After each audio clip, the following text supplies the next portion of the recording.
Greetings, my friend. Welcome to the secret shop. Hello, everybody, and welcome back to the Secret Shop podcast. I am Neon, I am your host, and I am joined, of course, by the lovely Anger Mania. How do you do today? Hello, I'm doing fantastic. How are you doing? I'm doing fantastic myself. And Cymen, how are you doing? Would you also classify yourself as doing fantastic? I'm okay. Only okay. Okay. Oh, shit. You're not Wow. fantastic? No, I'm fantastic. And so I don't actually Now have you have a to say warm-up. fantastic. Fantastic. Fantastic. That's good enough. Good enough. So, I don't really have a question primed, but I'm actually gonna have a warm question. The one that I thought though that'd be good to do because I'm drinking a nice little cup of tea right now. What is your favorite hot beverage?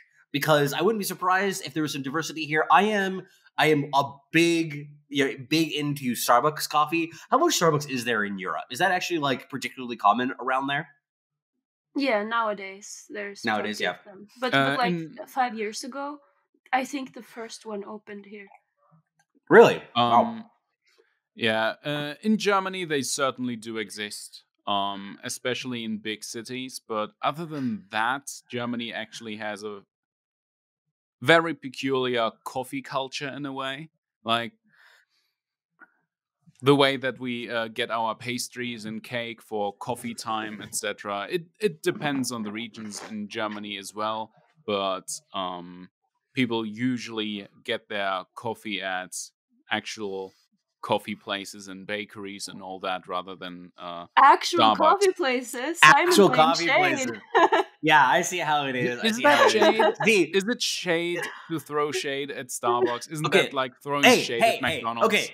So in Canada here, the thing that what's happened in Canada is that we had Tim Hortons initially as like the national chain. You guys probably have never had Tim Hortons. It's absolute shit.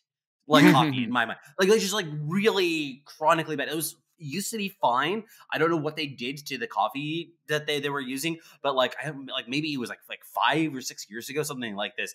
That it just I think that they changed the composition and now it's just garbage.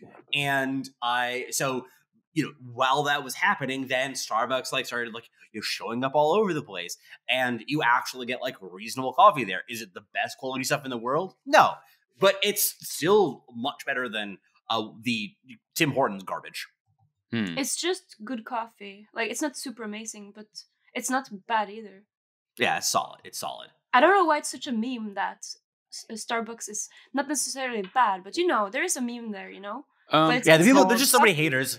No, Whenever Yeah. they have something I mean, like that, fucking people are really excited contrarians. about.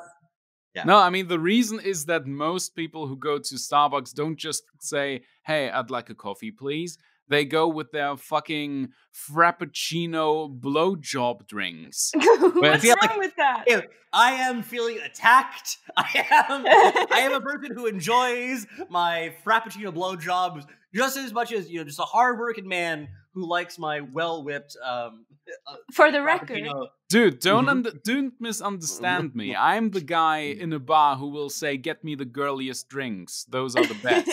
Yeah, but when it comes to those things where it's like fucking pumpkin spice and all the stuff that actually completely diminishes the taste of the coffee, etc., I'm really not a purist. We talked about this before, Neon, privately. I'm not the guy who says, I like it black and strong. I like it milky and weak. That's what it is. Okay, But yeah, sure. actually, But just for the still. record, I've never been to a Starbucks in my life. You've There you never go. been to a Starbucks in your Never. life? She has No. never been Okay. to the one Starbucks. There was never anyone. Okay. Well, There's I'll only just the have a one. quick shout out. Quick shout out for those who are Starbucks people. I am a big fan of the Clover. The Clover is a special mechanism that they use for making coffee. It's just coffee, but they make it in a special way. You can look it up. It's like there's a suction thing. It's crazy, and you just get a much more flavorful, spicier coffee. They have some special roasts that they use for it. Fucking hell, it is so good, and it is so. Is the suction thing? Is that part of the blowjob coffee Yeah. Simon mentioned? Exactly. It's like a blowjob coffee. Exactly. Precisely. So that's what I would say is one of my There's a lot of great reserve roasts for there. I think that the cow is the one that's a great, or Jamaican Blue Mountain. That's another good one too. But anyway, do you guys have a hot beverage that you like of choice? Well, for me, it's tea. I drink a large variety of tea. Right now, I'm having one of the most basic ones. I'm having a Darjeeling. Let me just. Oh, sound effect. Got that on the track. I love it. Yeah. You could have just took a piss, but yeah. we'll hope that it's coffee. No. Tea, rather. Tea. It's a nice Darjeeling, yes. Yeah. Enjoying that very much right now. And Cool Anger, what about race. you? I'm a big coffee fan. Just straight up black coffee. Love it. Okay, so let's get right into things. That was a good warm-up, I feel. So the things that we're going to go through today is first talk a little bit about general news that's been going on in the Artifact community, but a bunch of little things going on, nothing that's I think worth going super in depth about, like no big patch or anything like that that's come out, but we'll touch on that kind of stuff. And then we're going to spend the rest of the time talking about what we think are some of the top 5 for each of us of things that Artifact can do to improve the game and help the game grow from here. Because so I think because there are a lot of possibilities of what they can be doing, and we just kind of each wanted to identify our own personal list of the most important things for them to prioritize. But with that, we're going to start by talking a little bit first about the patches that we've had over the last couple of weeks since our last cast. There have been 2 of them. Both of them pretty small. One of them was like basically just bug fixes and then sped up the animations. And then the other change was it changed the way that the clocks worked in both the competitive and the prize play and at all levels of play. It's functionally that the clocks changed. So let's start by talking about the clock changing your function, because I think that's what ended up causing the need to change the animations. But I wanted to get your opinions of what you thought about this. Start with Anger. What do you think about the changes to the clocks in Artifact? It's fan-fucking-tastic, because the games were already pretty long, and this shortens them down a little bit, I feel like. And also just makes people play faster, so they don't fucking drag out all the time. And also, it's a soft nerf to mono blue players, which I fucking hate. I want them to die. So this the shorter time definitely helps against the fucking mono blue people. Yeah. So I liked it. I definitely like that we get the extra 5 seconds now every time before the clock starts ticking, so we don't get all of these awkward gotta play my card within a split second or the screen will go black and no. So anticlimactic. We're not gonna get that anymore. That's nice. The game pace definitely sped up a bit, but in a way that still feels natural. It doesn't feel like this is speed chess now. Like there were a couple people who were like, "Oh, I'm a thinking man, and I do not enjoy being rushed." But I think it is entirely reasonable, and people just need to get used to the right way of thinking. Just speed that up a little. I think. Okay, I have an important question about the timer. Yeah. Do you think is it a swim nerf or is it a swim buff? I think it was. I think on net it was a swim nerf. The man definitely really? was. I mean. I imagine it was quite the adjustment period for him, because he was a man who took his time when playing the game. I think that there are definitely a number of players who fall into that category. I mean, he seems to have adjusted. He made top 4 of this event. But I guess, he could have won the event if he didn't have that. You never know. Yeah, but I think it's actually a buff, because, like Cymen said, before, if you went to 0 seconds, that was 0 seconds and you lose. But now, even if it goes down to 0 seconds, he still has that 5-second buffer. So I think actually it's a swim buff. Okay, so I think that this is most importantly, this is a super JJ buff. And the reason why is because he was the one who actually had the most problems with actually timing out entirely.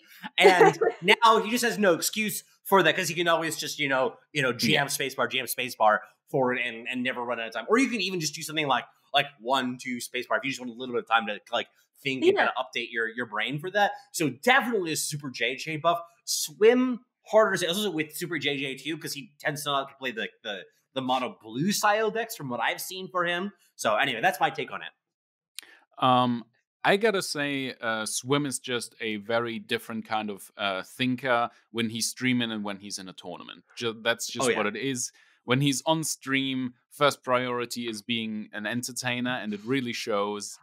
He does tons of stuff just for the memes. So most of the time, the way he's thinking is not how do I make this the most high value, it's how do I make this the most entertaining.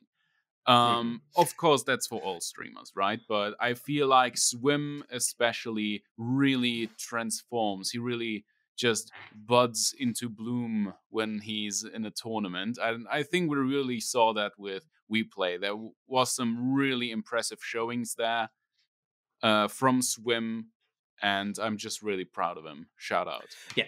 So we'll transition to that very, very shortly. That's like the next news item after we talk about these patches. Yeah. The one thing that I want to mention, quickly shout out about the timing changes that I was a big fan of, is the fact that the prize play queues now use the same timing rules as tournaments. Because that was something that I know that for myself, I played a little bit of tournament stuff, not a lot.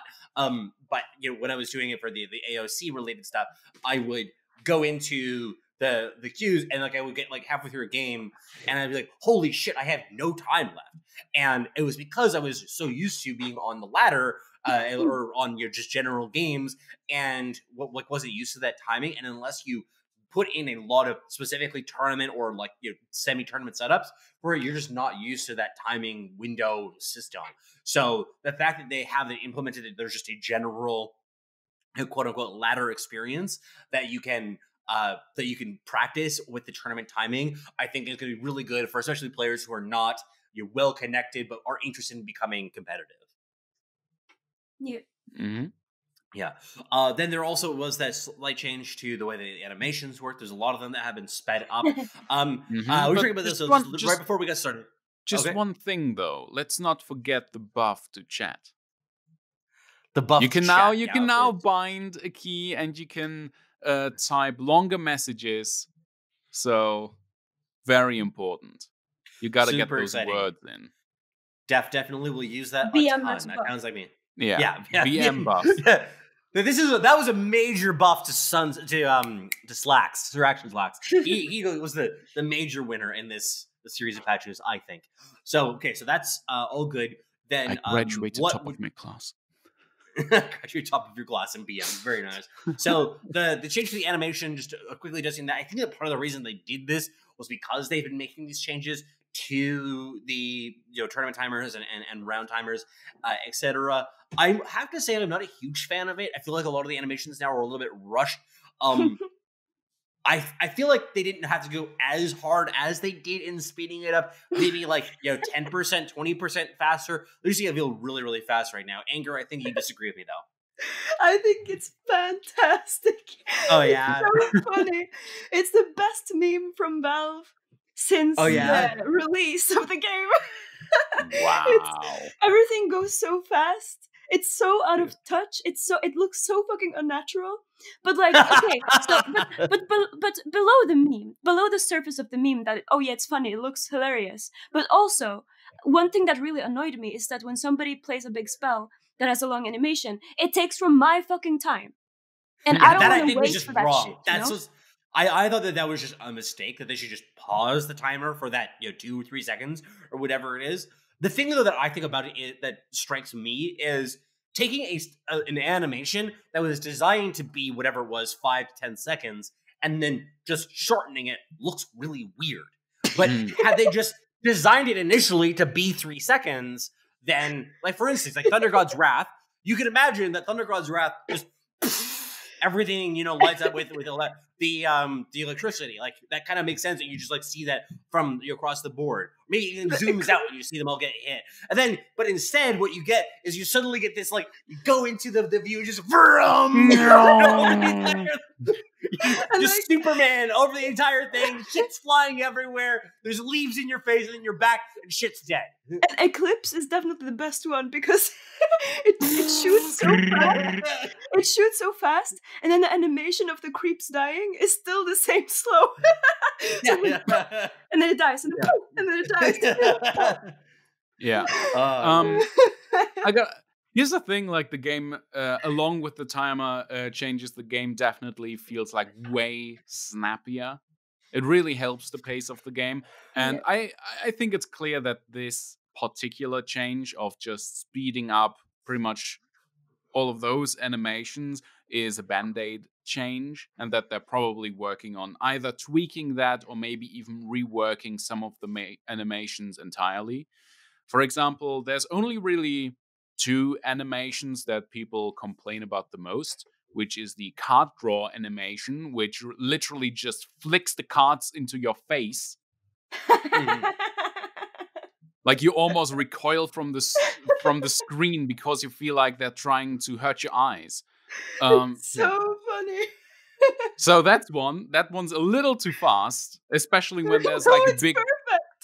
Especially when there's like a big draw engine, it just feels like I'm fighting Gambit from the X-Men. And then the other one is definitely Eclipse. On the one hand, it does feel like more powerful. Like this is the Aghanim Scepter version of Luna's Ultimate, right? But something that people have pointed out, which I agree with, is it lacks the suspense that you had with the slower animation of please, I just need 1 beam on that one. I just need 2 beams on that one. Just Nah, because memes are more important than fucking suspense. Memes over suspense any day. So I personally would say it would be nice to either have the last 2 beams or something being gradually slowed down, so you get more of that suspense back at the end.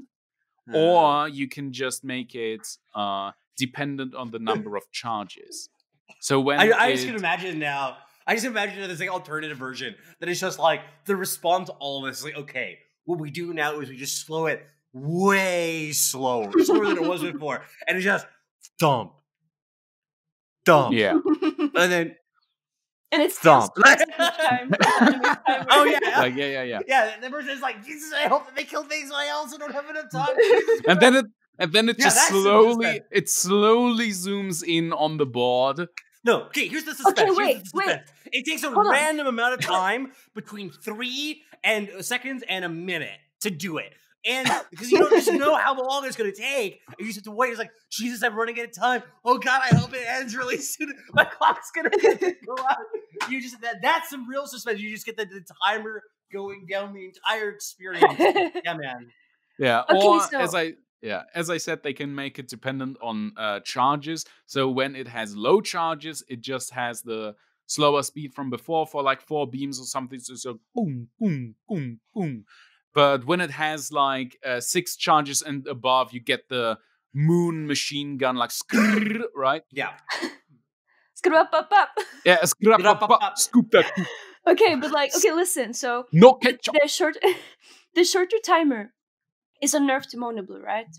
But also, the shorter animations is a nerf to Mono Blue, because then you steal less time from your opponent. Because the long animations used to steal time from the opponent, but now it doesn't anymore. So it's 2 nerfs to Mono Blue. Maybe that's why we saw the We Play tournament that nobody really played Mono Blue anymore.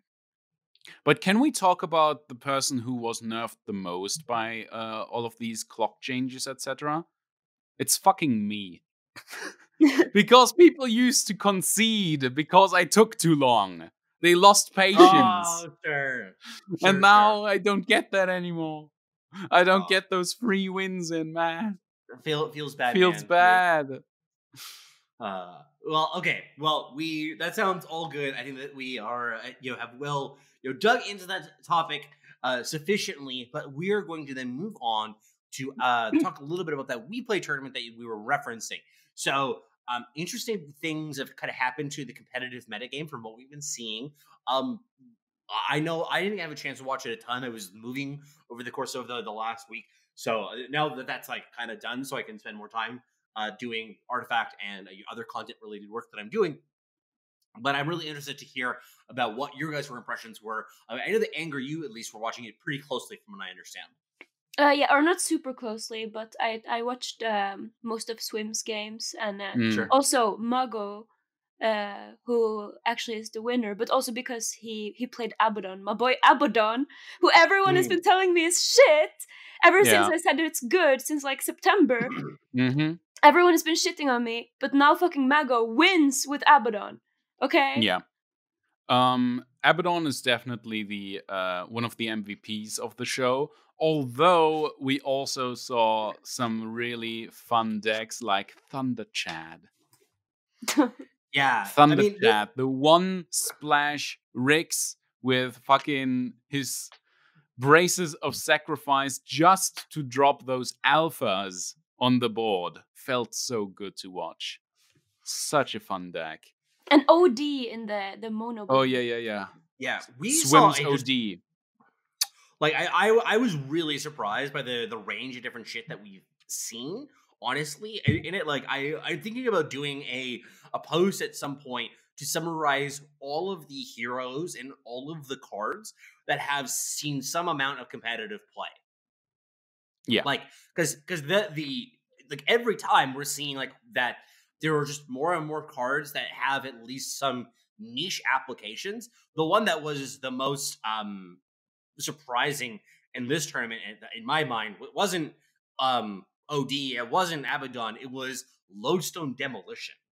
Like, yeah, that was in Mago's deck, and I'm trying to find it right now if I can. But yeah, that was one that that was good because the metagame was a little bit skewed. That red-green ramp seems to kind of be warping the metagame a little bit around itself. But like when you're against that kind of deck, and the metagame is so defined by one particular deck that has so many armor building effects, it is a great tech card in this like very specific and very narrow metagame. And it was very clear that Mago developed his decks to really prey on those red-green decks. And given the style of the tournament as well, I think that he identified what was going on and built his decks with that in mind. I think it was definitely interesting to see how people build to counter Time of Triumph specifically, that ramp up to the TOT.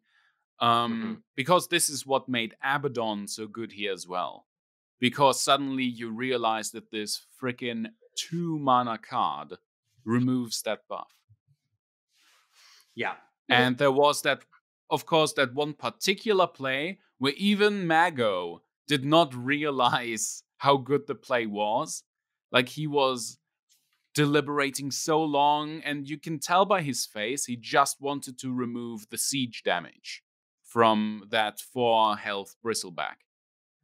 But what he forgot about was that by purging off the effects, those 4 extra health from Time of Triumph, Bristle actually died immediately. Oh wow! And I did not see this. Yeah. Oh, then you really have to see that highlight, because he just puts the aphotic shield on that bristleback to remove the siege, and then he just dies. And there's this wonderful reaction from Mago, who did not realize how good of a play he just made, and his opponent just conceded immediately. It was beautiful. That's so sick. That's such a tight play.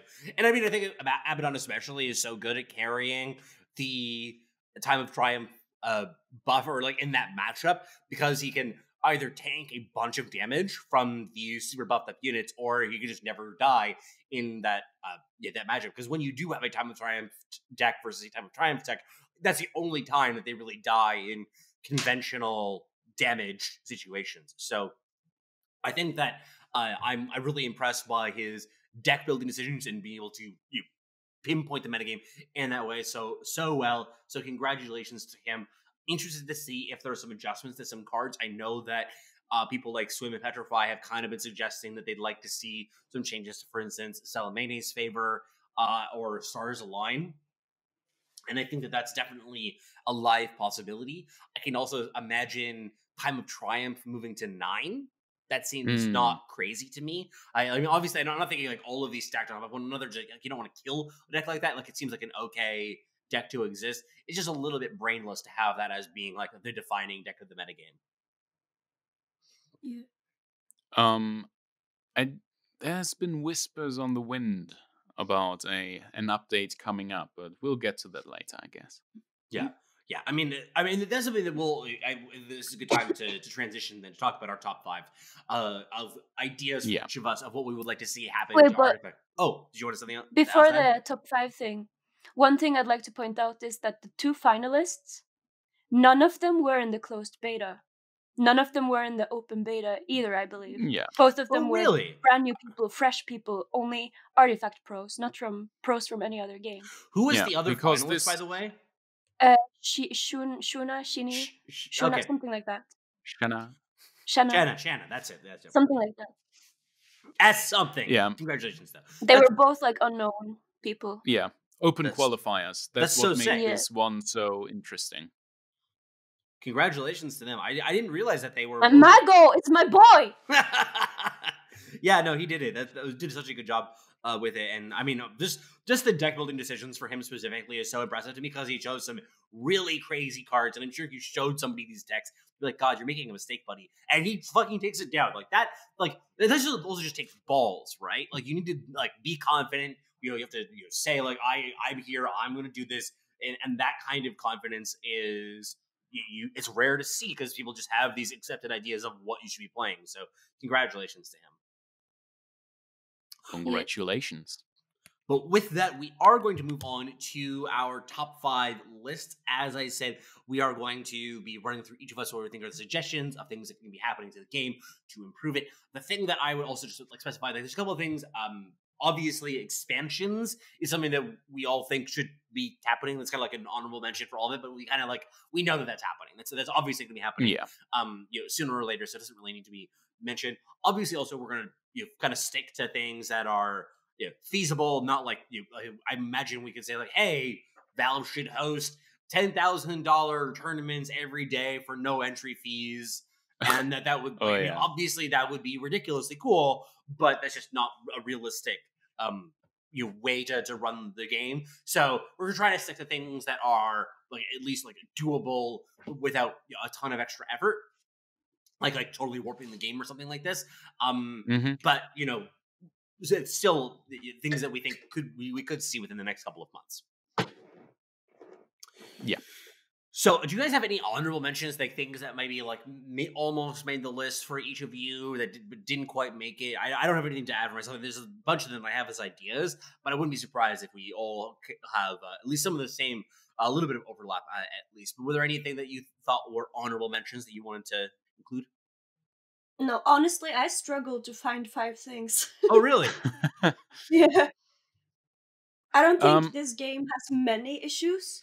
I just think there's a few that is very important that they haven't done anything about yet. Yeah. What about you, Cymen? I think we'll get to a couple as we talk about it, but here's the thing. I also agree that like the core gameplay is really satisfying. There's still stuff to tweak, and as we said, future expansions will take care of the rest when it comes to the core gameplay. I think most people will agree that the game just needs features around the client. Yeah, a little bit more polish in various places. This is a good way to highlight that. So let's start with my number 5. Let's go there. I actually wanted to play an open qualifier tournaments as something that I think would help bring more of the competitive scene alive. We've seen kind of semi-open for it. Like I think this We Play one is a good example of this, and you guys both highlighted this idea that the finalists were both people who were from they weren't invited there from previous accomplishments. They are unknown people going into it, and they were able to get to the finals for it. And I think that would really help liven up the competitive scene to have more of these. We've seen them in like little bits and pieces and places. And I mean, obviously, like there are things like the AOC, and then brain scans, etc. Like there's these different tournament circuits that are happening, and I mean it's all great, but having that qualifiers for big stakes tournaments and more and more of them, and having those being open, I think will, especially if it's like a Valve sponsored one, that would be I think really important for energizing the competitive community for Artifact. Yeah, definitely. I still think there's a little too much hate towards invitationals right now, simply because a lot of people are just very, I suppose you could say they are sick of seeing the same people just because they were known for being in the beta, for being, the influencers from the very beginning. And because we play and its production values really spoiled us, so to say. I would really say we play raised the bar for future Artifact tournaments. We're still like at the roots, right? We're still just at the beginning. The game's only a couple months old. So people who are talking about we need a reset of the esports scene are maybe thinking a little in a different direction than most, because we are still building this community. It's not, we are not even done with building the foundations yet. Yeah. But we play showed us that there's definitely ways to go.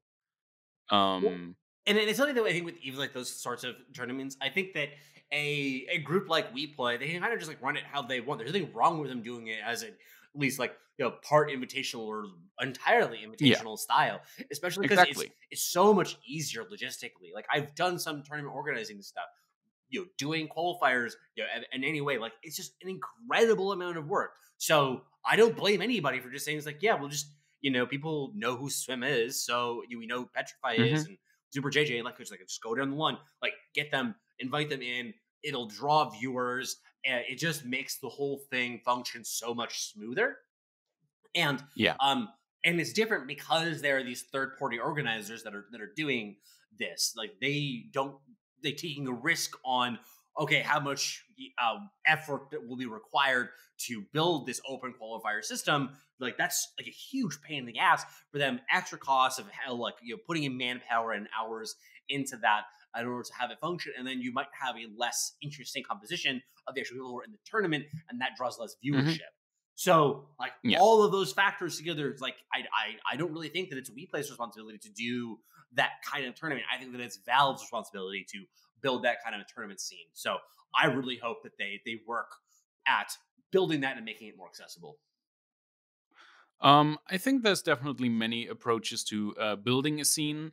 It will be nice for Valve to not only have like the one big $1 million thing, but also some majors perhaps. But other than that, I'm of the belief that the brunt of the work will have to be done by the community, because otherwise, to me, it's not a real scene that is connected with community. This is just a mindset that I have from coming from, StarCraft back in the day, and then later Dota 2, where the humble beginnings really was like a grassroots movement. This is where all the OGs came from, etc. So I hope that we will get more of these driven people from the community who will build up their own thing. By the way, just another short comment on We Play. I definitely loved the circus acts and the little comedy sketches they had in between. There were some hits and misses, but most of them were very self-aware and entertaining. Better than ads. Anger, anything that you want to add on that? I'm cool. Okay, cool. How about then we hear your number 5? What is it for you? I don't have them ordered from 1 to 5. I just have 5 things. Okay, well, yeah, just give me one then. That's fine. Okay. It's no surprise, but I want an option to disable the imps. And then I want them to rework the ranked system so that it's not just whoever plays more gets higher rating. And then I want the Artifact TI. And I want them to fix the zooming thing where when I fucking zoom out, I do not want it to zoom back in when somebody makes a fucking action, okay? I want to stay fucking zoomed out, okay? So small little anger outburst right there because it really annoys me. But but it's it's something I actually want them to do something about, because I actually, when I was in the closed beta, this is something I actually complained about to them. And they still haven't done anything about it. And I'm not the only one. There's many people who complain about it, and they haven't done anything about it. The only difference they have now is that when somebody plays an improvement, it doesn't shift to that lane so you can see where they placed it. But that was the only thing that I kind of thought was nice for new players. Then it's not confusing for them where the improvements go. But instead of just making the zoom completely open, you know? So they did something about it, but only detrimental. Like, either put the whole thing, or don't just do a small thing like that. Yeah, if I may interject with this one, I know that this is one of the most common complaints, and I definitely suffer from the back and forth of the camera as well. But I think it is clear that Valve did not want to do like a quick band-aid thing for this one, and they're actually working on something to fix this to make it actually better. Because here's the thing, if they literally just removed the automatic camera, there would be so many people complaining about missing the actual actions. See, I think that this, though, that ties in with Anger's point, like the long-standing point about the imps, which is, I think that there's no reason why we can't have a little bit more customizability in our experience. Well, you can have it, but I want the option to disable it. Exactly. That's what I'm saying. That's what I'm saying. Is like, I want, like, having a little bit more customizability in what we're doing. So, for instance, with the improvements thing, it makes sense to me that the default option is that it zooms to the lane, or you switch to the lane that it's placed in, so that you see it. But you could go into the options and then just turn that off. The same way that the imps come in as a default, but if you have anger issues, you have a short temper, you're easily distracted by your cute little impy friends, then you can go in and kill them if that's what you're about.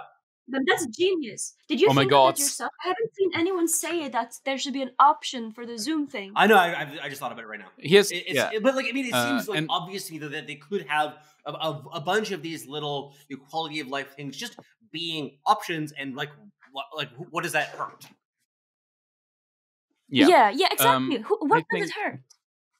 I think that there will definitely be changes for this. Something that I believe that they might do is something like picture-in-picture, where they show something happening in the other lane without jerking your view back and forth, because this is actually something that the Source engine has been capable of for a very long time. There was actually a picture-in-picture feature in Portal 2, where you can press a button and you can literally have a little window in the corner of your screen to see what your co-op partner is doing in the co-op mode of Portal 2. So I believe something like that might be put in as well. So this would give them the ability to give the player full control over the camera and just put the action into a little window that pops up whenever you're not directly looking at it. So if you're checking ahead, you're checking the third lane because you're doing all the math, turns ahead, right? And they're just playing stuff in the first lane. It doesn't just jerk you back into the first lane. It just shows you a little window showing you the card was played in the first lane, or improvement dropped in the second from the first, stuff like that. There's definitely stuff they can do, but I believe, here's the thing with what they're doing right now, everything has to make sense to the community, and it has to be as polished as possible. Clearly, stuff like the animation speed up, that's a band-aid change that they're still working on improving. But for bigger stuff like the camera, they want to make it right away, I think. Yeah, I mean, and this is in some respects like, I mean, one of my things I would almost put as a honorable mention / not really something I don't think that they can do. It kind of made my list, and I was thinking about putting it on my list, was just say that we're in beta. Just change the nomenclature. Just, I know that it's not a real big deal. Just say that we're in beta. I think that it would help people calm down a little bit in various ways. So that would have been something that I would have liked them to do. I think they still can do, and that it would help have the community calm down just a touch. But I don't know if it would have the desired effect though, because a lot of people would feel like they've been bamboozled.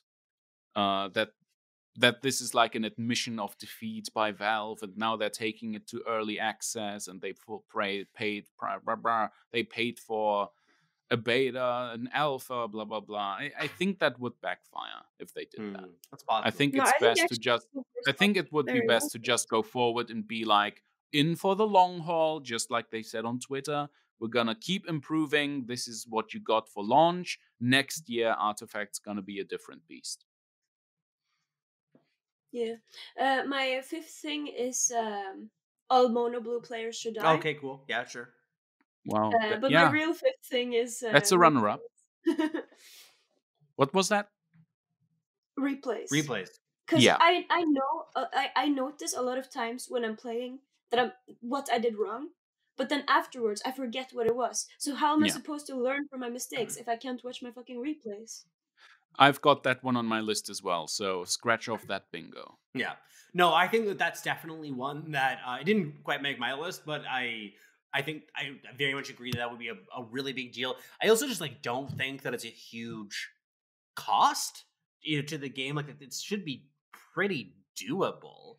I don't know exactly what's involved in implementing that in the game. I guess you could also just even have it as you toggle things through, not through watching the game exactly as it happened, you're following the clock, but more like each individual action just kind of happens in sequence after one another. So it's really just you follow like a PowerPoint. Yeah, basically, because you could have it so that you could set it to a speed and then it goes an action every 3 seconds or something like this, so it happens a little more fluidly. You can move backwards and forwards through them and look at the various moments of it. I think that there'd be a lot of things that you could do with that would be really, really cool. And you could, for instance, also even these are more pie in the sky kind of stuff that I would think would be really cool, is having a given moment in the game that you could, for instance, start a custom game with a friend of yours, picking up a specific game from a specific moment. I think that'd be absolutely really fantastic. Not what I would expect to be happening over the next little while, but at the very least, having some sort of recording replay function does not seem that crazy of an ask. Yeah. Have you ever played Dota 2 or CSGO? Have you ever seen what Valve has done with spectator modes and replays in the past? I've seen what they've done in Dota. I've never played Dota. I think I mentioned this before, but I've watched people watch replays, and there's a decent amount of power and control that you have there. Yeah. So maybe at least something like that seems totally within the realm of possibility. Yeah, I believe that this is one of those features that is pretty big, but that is definitely somewhere on the roadmap in their offices as well. I put that on my list too. I think replays are a great learning tool for everyone, and they're just great for people to catch up on tournaments as well if they don't want to go to YouTube or Twitch to watch VODs, etc. Yeah. Because a lot of people are much more comfortable with going into replays and playing around there, with going back and forth, hide his hand, hide that hand, show both hands, stuff like that. Yep. Yeah, and I know that for myself, I didn't have a chance to play a ton of Artifact the last month, but I've been playing a lot more of it the last couple of days, and I've been really feeling some of the rust in it, because it's a game that definitely requires a very particular set of skills. And there's been a couple of games that I'm man, I feel like I could have won that game. I don't know how I lost. And having a replay to go back and be oh, right, I forgot to do this, or I overvalued that. That would make a really big difference to me, I think, and being able to kind of refresh some of those skills. So what you're saying is it was the RNG. Yep, that's definitely what I was saying. Yeah. How about that? So we kind of got all of Anger's list all at once there, which is fine. That works. But actually, okay, can you just read through them again, Anger? Make sure that there was any of them that I might have missed that wanted to comment on. remove Imp's option, make the ranked system not just whoever plays more gets higher rating, artifact TI, the zoom in thing, and then replace. Okay, so artifact TI, I mean, hard agree. I think that I didn't put it on my list, but I mean, very similar to my idea of the open qualifier thing, that I think they just need to build up their competitive scene in some more official capacity. Oh, I forgot to say, the reason why it's on my list is because I don't think that it necessarily will happen. That's the thing. I'm worried about it maybe not happening. That's why it's on my list. Because of how Artifact started out. And they said Q1 2019. Do you really think they're going to have an Artifact TI Q1 2019? Because the next expansion should come out pretty soon, right? I mean, hopefully. And maybe, like, my guess is probably, like, March, maybe.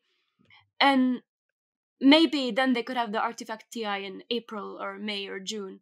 But do you think so? I think the Q1 is unlikely at this point. If they were doing it, they probably need to have an announcement, like, definitely by the end of the month. They have to have some major announcement as to what's happening with it. Yeah. Otherwise, I mean, definitely Q1 in my mind, I haven't thought that taking that very seriously for a while.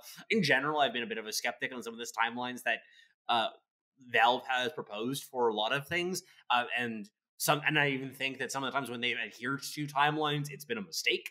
For instance, like, I mean, I was really critical of their decision to kind of really so shorten and truncate their beta, or their quote unquote beta period for that, like, week and a half, whatever bullshit thing that we had back then in November. So I think that it'd be much better for them to say, okay, had a rough start, maybe we want to do it after set 3 comes out or something like this, and make sure that we build things up and get everything nice and polished before we actually do that. So I think there's something happening.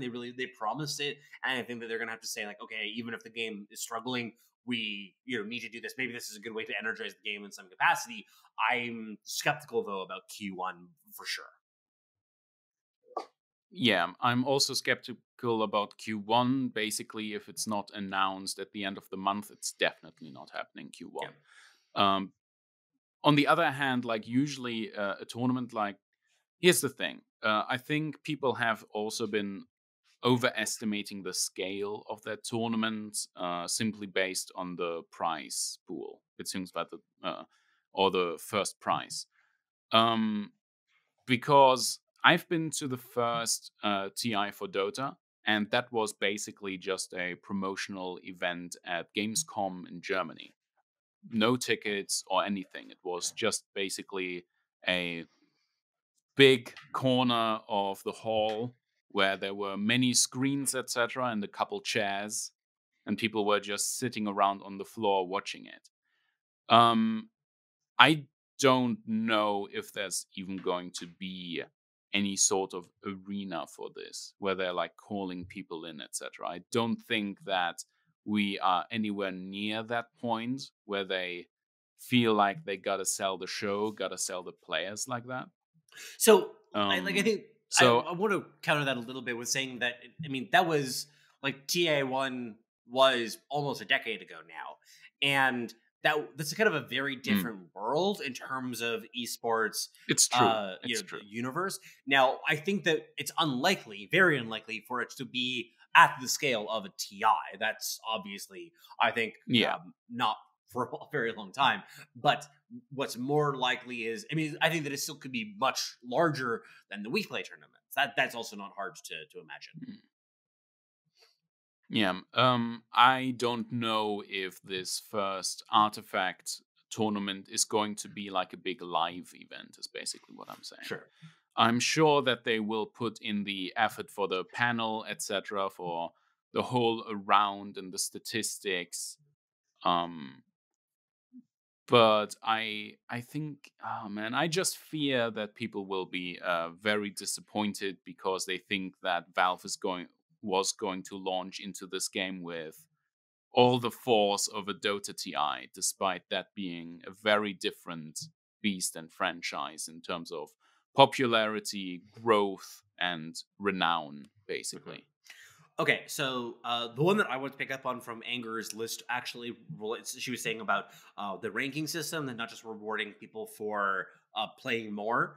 I had that also on my list. That was my number 4 of fixed ranking system. Just anything that actually grades people on their MMR or their skill, and something that you can measure against in that way. The current system just, it's nice. You also see people already maxing out on it, getting really close to that, 70, 73, 74, 75 range in their grades in both draft and in constructed.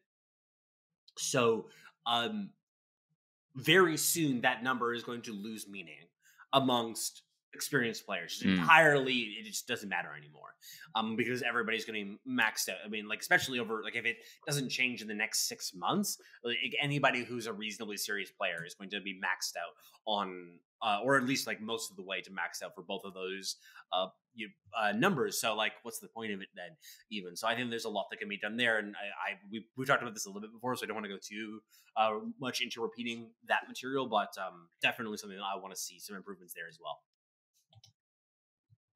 Mm-hmm. So how about then if I may, my one of my items on the list is cosmetics. So let's get back into one of the more fun topics. It's hats for the imps, maybe even alternative imps, different boards, maybe color the river, different towers, and of course maybe alternative card art, different foils for it, glitter, gold, what have you. Yeah, I think that would be they have to have some people who are working on that, right? Like, I find it really hard to believe that there's nobody who's got a bunch of premium art sitting in a file somewhere and just kind of like figuring out the best way to, like, the best timing to implement it or something. Like they have to have done this already. They are spending time and resources on cosmetics instead of actually the important problems this game has. It's infuriating. Come on. Here's the thing, like, Valve always... role players, I don't give a fuck about cosmetics. But here's the thing, that's why. There's players like you who don't give a shit about cosmetics, but also cosmetics are allowed to be free. Cosmetics are allowed to be farmed for example.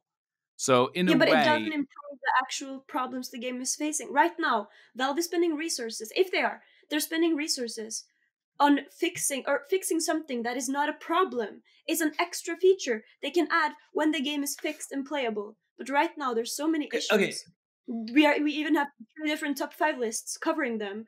And then you want them to spend time on... So the thing that I think about it that makes it not that big of a deal for me, given this critique, which I think makes sense, is the fact that it's just different people who will be doing this kind of thing. So, for instance, like, their art department is, like, the way I know a little bit about the mechanisms about how this is done, especially for Magic cards, which is going to be some similarities, especially given the fact that their art director originally comes from Magic. He was working for the Magic people before that. But a lot of it, how it goes, is that they request art from various artists. They go through a process of acquiring those, and so they're currently going to be working on that, of acquiring art for cosmetics, acquiring art for the next upcoming sets as well, and then they are going to be able to take this and choose to want to apply it. Now, so those people who are involved in that entire process of acquiring and soliciting artists to work with them, basically can't really contribute meaningfully to the world of programming the game differently, like adding in a viewfinder thing, or putting in the option of removing the imps. So the fact that it's kind of sectioned off, where they're just like, you have some, like, Mark Winters is the guy's name, working on it, and Ed Verdi, who's working underneath him, working on this project of, okay, let's make the game look pretty, and that their focus on that element of the game. I just don't think that it's really detracting significantly from everything else. Now, I think the point of saying, okay, let's turn the switch on, where now this is all in the game, and there's going to be some machinery that goes in the game of programming in premium arts, like that, I can imagine of saying, okay, we're that backbench for right now. But in terms of the actual acquisition of art, I just don't think that that's as big of an issue. Here's the thing about Valve. all they need to do really is open up the workshop for the game.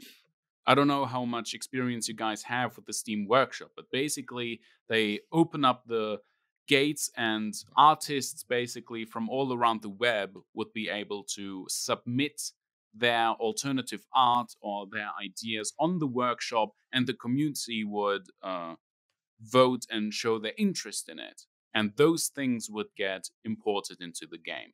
It's not even about distracting the developers from doing other things, because, as we said, it's different people working on their specific area of expertise. It's about involving the community in this as well. To me, cosmetics are not just about, oh, look, she's got a new hat. To me, cosmetics are also about involving the community in actual content creation, as well as Yo, what's going on here? Did you invite somebody else in randomly? Oh, we got to swim in the. Hey man, buddy, how's it going? Oh, I'm good. Just chilling. How you doing? Doing really, really well. Congratulations pretty on good. Your top 4. Thanks for dropping by. Yeah. I did okay. I'm not very happy with how I did personally. Oh yeah? Yeah, it's just the red green deck. But you definitely the red green deck was just too much for you to handle, as I understand it. Yeah. My mono blue brain just couldn't handle all the processing power that red green ramp demands. So I just kind of dropped out because of it. Unfortunate, but that's sometimes the way it goes, man. Yeah. Well, actually, I think you did very well. Congratulations on it, nonetheless. We're actually just talking right now on the subject of things that we'd like to see in Artifact change in order to improve the game going forward, and like some of our priorities with it. And I'd be interested to hear if you had any thoughts on that subject. I think that you probably have thought a good deal about this, of some of the most important things to get the game nicely polished. Yeah, to resurrect it, you mean? Get it back from the dead. Say it as it is. Say it as it is. I'm the mild-mannered host. I'm here to, be accommodating. You can throw out the bombs, but what did you have as an idea? Is there anything that comes to mind quickly? It's gonna be tough. I don't think there's necessarily a single solution. I would just like to see the first and second expansion have a kind of different design priority. For like constructed, it would be cool to see like a lot more synergy combos and just like interesting build around effects. Yeah.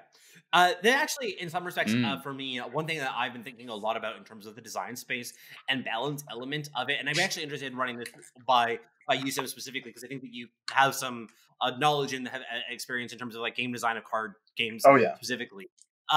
So specifically what I was interested about is the number of effects and the number of things that go on in the game that kind of, especially in constructed, that really shut your opponent out from doing anything.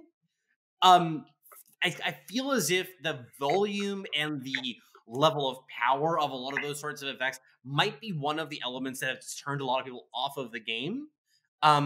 Because, like, for instance, like there's like Time of Triumph, which is kind of like you play it and then like that's kind of all you need to do for the turn. It's kind of just over.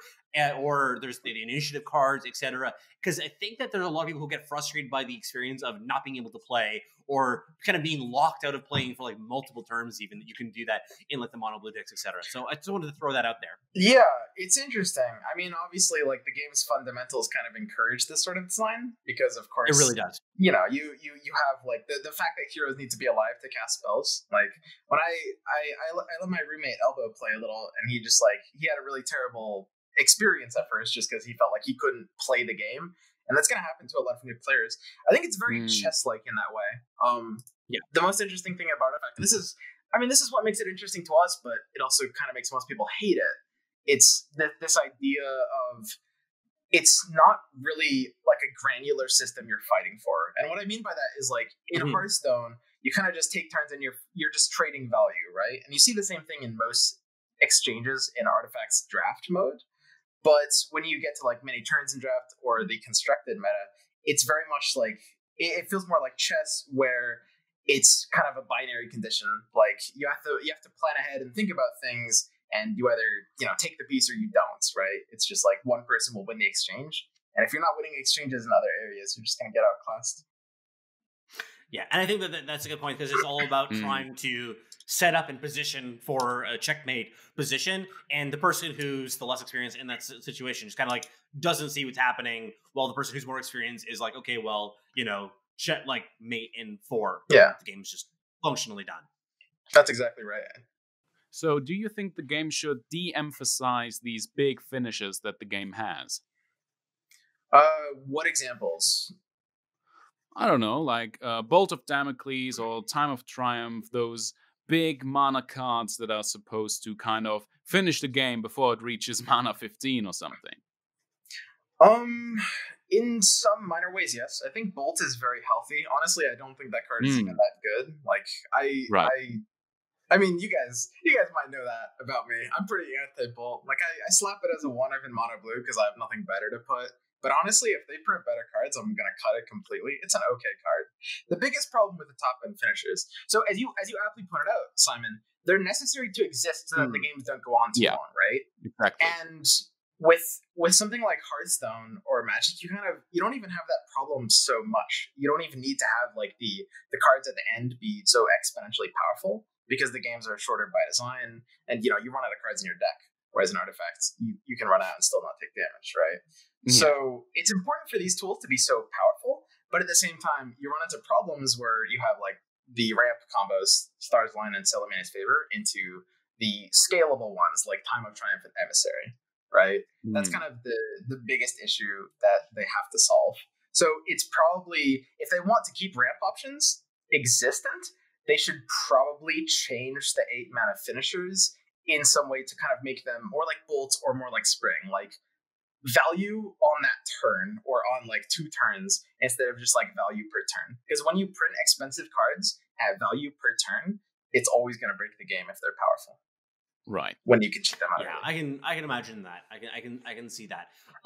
So another one that I know that you mentioned, this is one of those on my list of the things that I think that needs to be changed or should be changed, is I really feel like there's a good way to implement a free-to-play option to the game. Like there are a variety of game modes that you could have access to for not playing any monies. Like for instance, just the casual draft queues, as one, or the call to arms style events. Like if you just had those available for free, that could really open up the game of exposing a lot more people to it, and at least lessen some of that stigma about the people have about the game. Yeah, absolutely. I mean, the game will go free to play. That's not even a question. It's just a question of when and how. And I mean, that's a big question. I don't know. What do you guys think? When do you guys think the game is going to go free to play? Yeah, this is basically something that I was just getting to before you dropped in, because I was talking about cosmetics and how they need to at least start going into that space, like opening up the workshop, etc., involve the community in the content creation, and just stock up the cosmetics basically, because without anything else to sell or put on the market, there's really very little opportunity for the game to go free to play without basically being the same thing as Hearthstone, where you just buy or grind for packs, etc. I think they really do want cards to at least be worth something, even if it's just a couple cents or a couple bucks. And I think that having cosmetics in the game that you could then, for example, sell on the market or something would offset the need to spend money on the game as well. For those people like Anger who do not give a shit about cosmetics. So she would just be like, throw that Arcana on the store, get like $5 or $10 for it, buy the rares. That's what people who don't care about cosmetics do in Dota. Like, you can easily play Dota for free if you don't care about cosmetics. And I think that's actually when Artifact will go free to play. The second they implement cosmetics, or I think at least they will be connected, because otherwise they're double dipping, both getting money from the game and from the cosmetics. So yeah, but it has to ramp up first. Like the shelves have to be stocked first, because before you open shop, pretty much. So yeah, I think that it's something that I wouldn't be surprised to see in the next little while. Maybe it'll be one of those things that once they get closer to the second set release, maybe that'll be one of those changes that we get a kind of a flurry of these things implemented at once, so that it kind of makes it feel like a second release event. So I wouldn't be surprised if they try to bundle them together to build some excitement about the game. Resurrected, as Zoom was kind of saying. Yeah, like pure necromancy. That's what we need. No less at this point. I like it. Yeah. I hate a fucking miracle. Well, I mean, I am honestly, I think more optimistic than a lot of people, because it is something that, I mean, like, clearly the game has had a very rough start, but I think that there's a lot of potential there, and I think that especially with a good second set, that can make a really big difference. So that, and there's still like a reasonable size, like not. I mean, I know that relative to what a lot of people are used to, it's much smaller, but there is a decent player base that's still active in the game, and building up from that is much easier than just kind of building from nothing. Yeah, and there's actually a lot of people creeping in the shadows, just waiting for the game to, be better.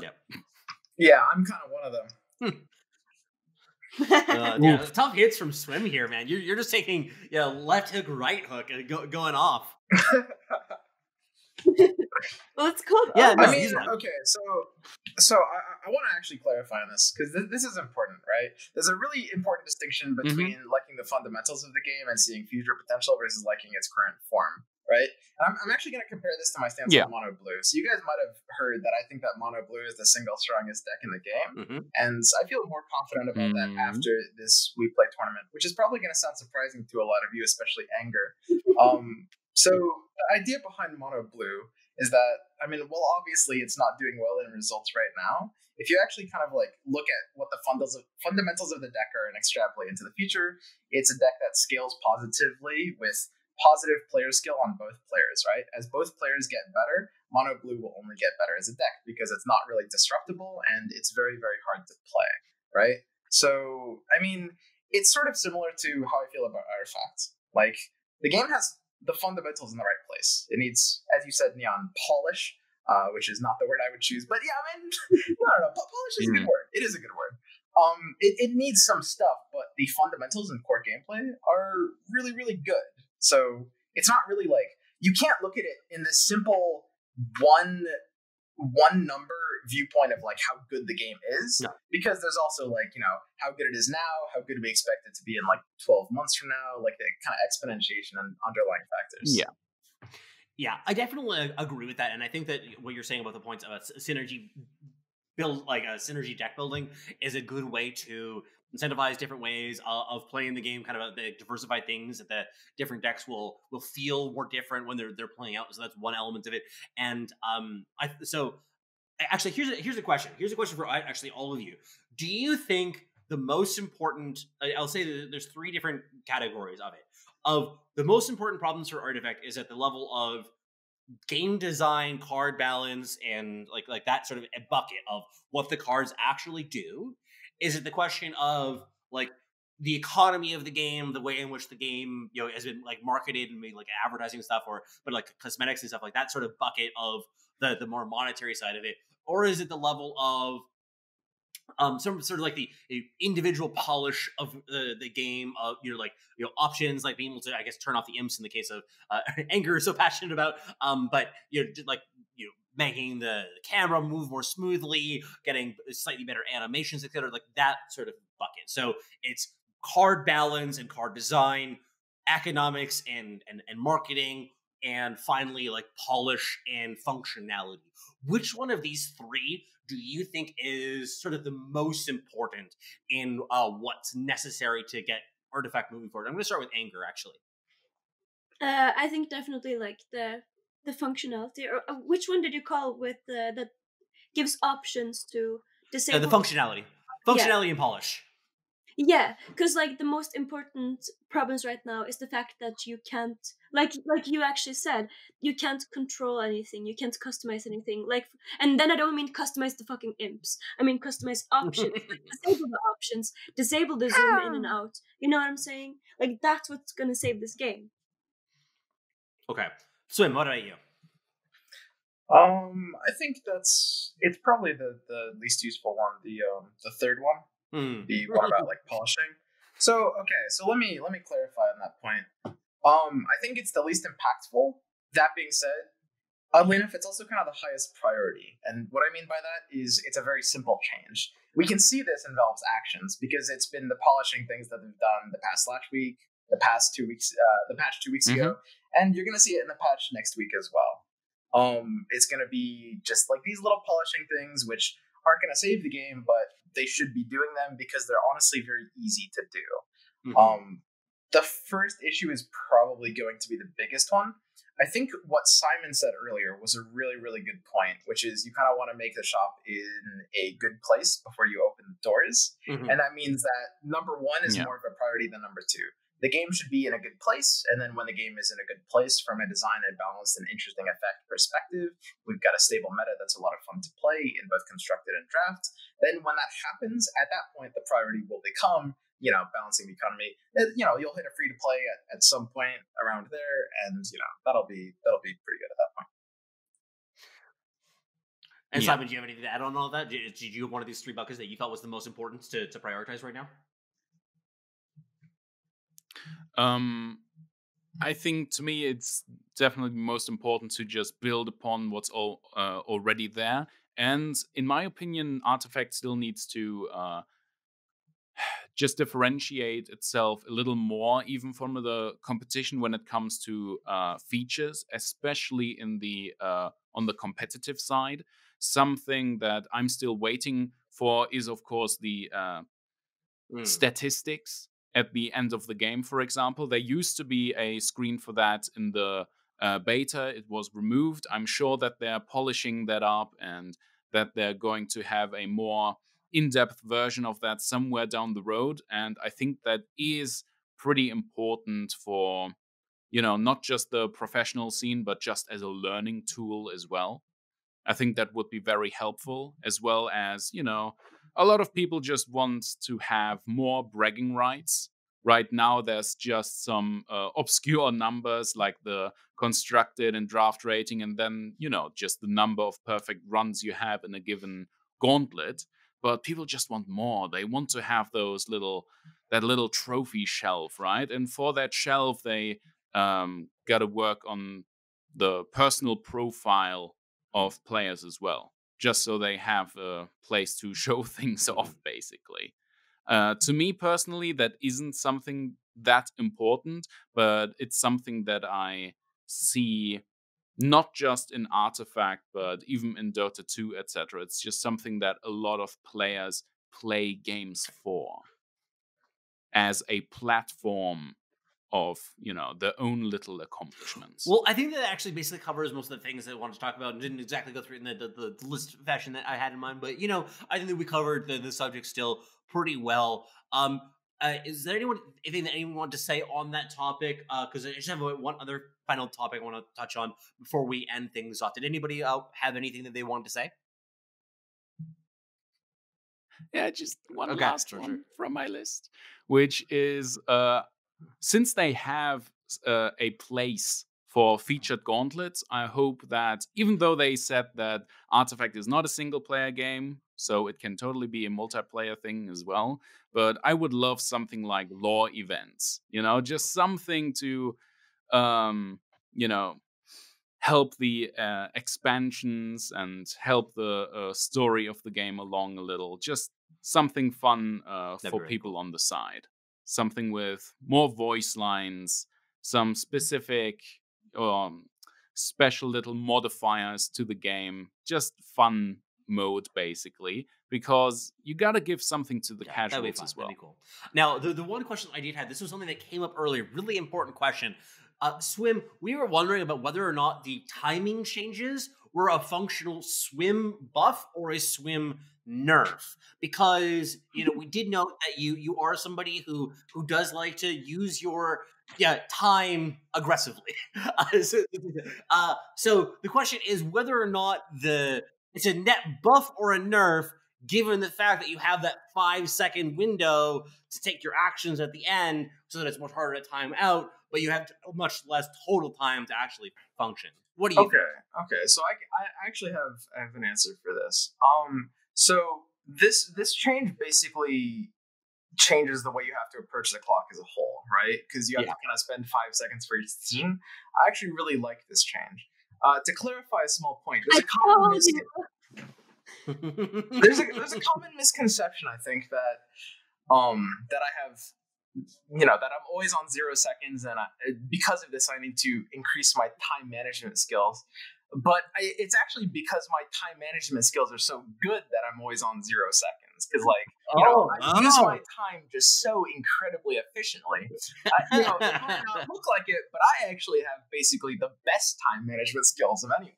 Because I'm using it to maximum efficiency, brother. So, being able to squeeze out an extra 5 seconds per turn. You see me tapping Aghanim's Sanctum sometimes, just to, I tap my Sanctums, I tap my Demagicking Mauls, squeeze out 5 second intervals. There was that one time where Real Man remembered he had lethal because I tapped Sanctum. That was pretty funny.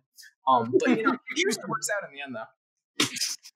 Very, very nice. I like it. Definitely all sorts of different tricks there that watch swim to figure out how to use that time as efficiently as possible.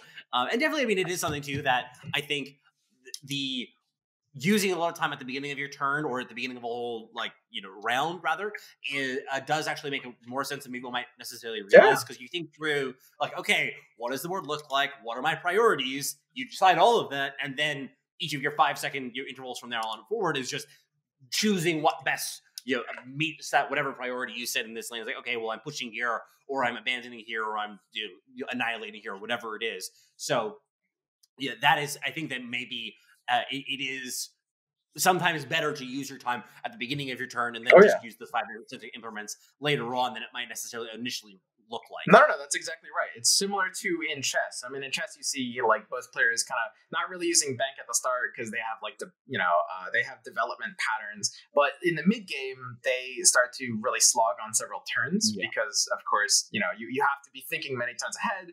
But once you decide on an action after sitting for a minute on a standstill, then your next couple of moves are immediate often, just because you've kind of planned out every potential branch ahead. So if anyone needs time advice, I would actually recommend spending more time on deployment, because just plan your entire turn, and then if you have planned everything out and if you deploy perfectly, I often get to start my turn after deployments at 0 seconds already. I will start a round at 30 seconds and spend all of those on deployment, literally. And then I'll just, I plan out every single potential action and reaction during those 30 seconds, and I just use my 5 second intervals to take those actions.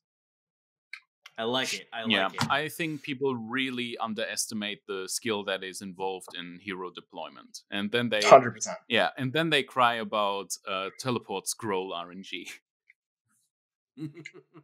Yeah, no, definitely it's one of the most important places of the games. That when I was doing a lot more of analysis videos or I was hoping to do a little bit more of now that I have a bit more time on my hands.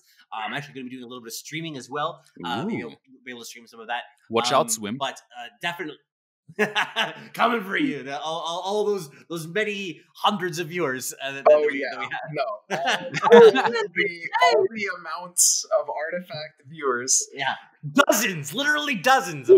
I was top streamer the other day with 32 viewers.